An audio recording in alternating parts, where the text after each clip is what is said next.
12 से 14 घंटे हमको खाली पेट रहना होता है। तो 12-14 घंटे हम बगैर खाए पिए रहते हैं। डायबिटीज के पेशेंट में अगर आपकी शुगर ज्यादा है और अगर आपका हाइड्रेशन प्रॉपरली नहीं है, यानी पानी का इस्तेमाल ठीक से नहीं है, तो उसके वजह से आपका खून गाढ़ा होके आपको डायबिटीज का जो कॉम्प्लिकेशन है, यानी पेट की नस चौकअप होना या आंखों की नस चौकअप होना, ये कॉम्प्लिकेशन आपको हो सकता है। तो इसको टालने के लिए इफ्तारी के बाद से लेकर सहर तक का जो टाइम है, उस टाइम के अंदर हमको कम से कम 3 से 3.5 लीटर पानी पीना चाहिए।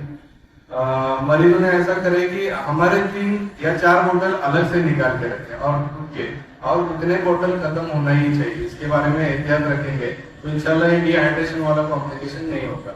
और कुछ ऐसी दवाई उनको अगर शुरू है जिसके वजह से हाइड्रेशन कम होता है, जैसे जो पेशाब होने वाली दवाइयाँ, वो अगर अपने डॉक्टर को पूछ के अगर कम कर सकते तो कम करा ले, अगर नहीं करा सकते तो ऐसे पेशेंट रोजा न रहे तो उनके लिए बेहतर है। और एक कॉम्प्लिकेशन से हाइपोग्लाइसीमिया, शुगर कम होती है। डायबिटीज के मरीजों में शुगर कम होने के चांसेस ज्यादा रहते हैं अगर उनको इंसुलिन या फिर कुछ ऐसी दवाइयां हैं जिससे शुगर कम होती है वो शुरू है, तो उनका डोज कम कराना पड़ता है हमको। और शुगर कम होने के जो सिम्टम्स रहते हैं क्या रहते हैं, जैसे घबराहट होना, थरथराहट होना, दर्द होना, पसीना आना या फिर चिड़चिड़ होना, अगर ऐसी अलामतें हैं तो ऐसे लोगों ने इमीडिएटली अपनी शुगर चेक करें। रमजान में दिन के टाइम में भी शुगर 70 से नीचे ना जाए, 70 से नीचे अगर शुगर गई तो वो बहुत रिस्की रहता है, ऐसा आदमी बेहोश भी हो सकता है, उसको कन्वर्जेंस भी आ सकता है। करके रमजान के दौरान, रोजे के दौरान भी शुगर चेक करते रहे। आप मौलाना से पूछ सकते हैं, शुगर चेक करने को कोई हर्ज नहीं। अगर ग्लूकोमीटर आपके पास हो तो बेहतर रहेगा, क्योंकि ग्लूकोमीटर से आप ज्यादा फ्रीक्वेंटली शुगर बार बार शुगर चेक करना।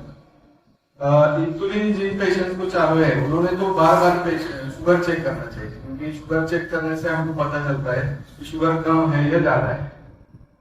हाइपोग्लाइसीमिया की अगर अलामत हो तो ऐसे हालत में रोजा छोड़ना बेहतर रहता है।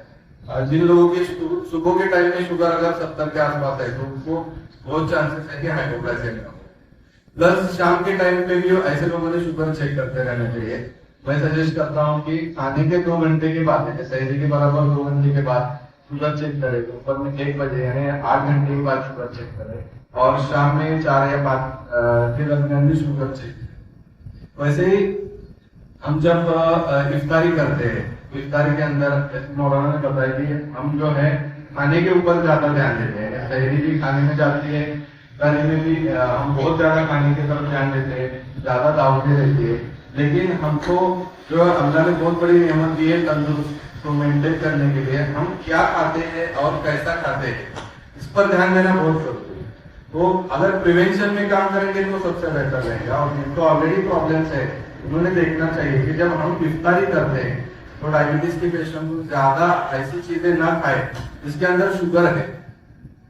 हम शरबत वगैरह बनाते हैं और शरबत के अंदर शुगर रहती है, या फिर आर्टिफिशियल जो स्प्राइट या कोका-कोला ऐसे जो ड्रिंक्स मिलते हैं वो शुगर ही ड्रिंक्स रहते हैं, या बाहर से भी आर्टिफिशियल जो मिलता है उसके अंदर शक्कर का पानी रहता है। तो ऐसे डायबिटीज के पेशेंट को ऐसी चीजें ना लिया हुआ बेहतर रहेगा, क्योंकि उसकी वजह से उनकी शक्कर बढ़ेगी और उसके वजह से भी कॉम्प्लिकेशन।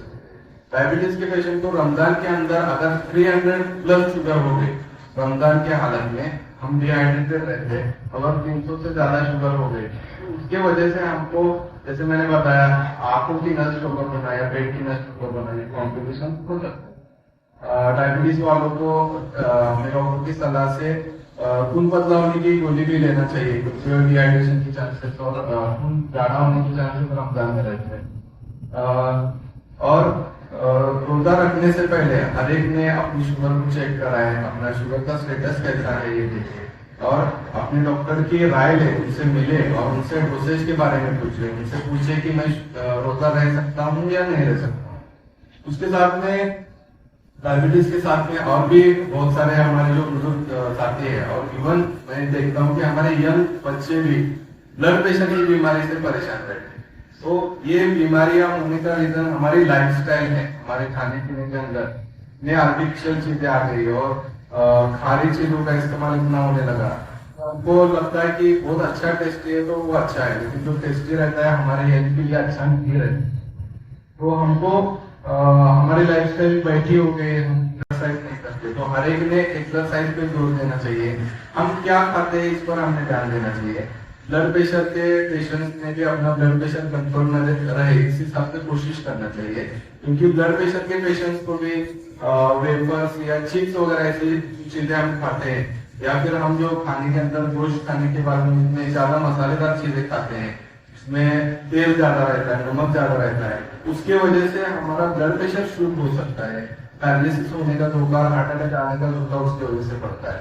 बहुत सारे लोगों को पता नहीं रहता कि मेरा ब्लड प्रेशर बढ़ा हुआ है, यंग एज रहता है, उनको लगता है मुझे भी कुछ नहीं रहेगा, वो कभी चेक ही नहीं कराते। और हमने देखा है कि बहुत सारे ऐसे यंग लोग आते हैं जिनको किडनी के कॉम्प्लिकेशन होते हैं, किडनी फेलियर होते हैं यंग एज में।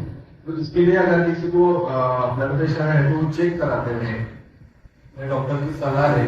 और अगर हमको तकलीफ है भी नहीं भी है तो भी हम जाके चेक कराते हैं। तो जो भी है हर एक जन अपना ख्याल रखे और रमजान को एहतमाम से गुजारे और अपना ख्याल रखे। हमारी